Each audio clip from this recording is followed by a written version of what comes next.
क्या इजराइल और अमेरिका ने सच में ये सोचा था कि ईरान 2 से 3 हफ्तों में घुटने टेक देगा, लेकिन 3 हफ्ते बाद तस्वीर उल्टी है। अब ईरान की तय कर रहा है कि हमला कब और कैसे होगा।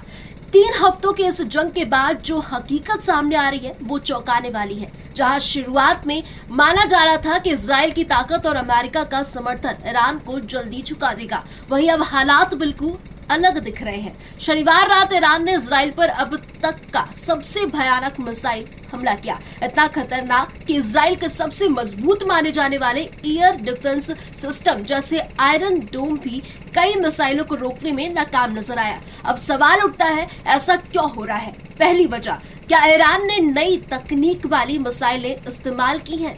ऐसी मिसाइलें जो ज्यादा तेज, ज्यादा स्मार्ट और इंटरसेप्शन से बचने वाली हैं।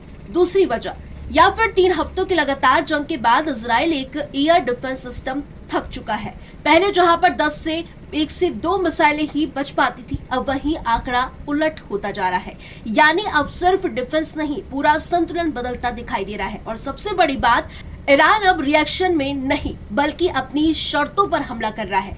जंग में ताकत सिर्फ हथियारों से नहीं, रणनीति और सहन शक्ति से तय होती है। अब सवाल ये है, क्या ये संघर्ष और बड़ा रूप लेगा या दुनिया एक और बड़े युद्ध की तरफ बढ़ रही है? ऐसी जानकारी के लिए जुड़े रहिए E6 TV हिंदी के साथ।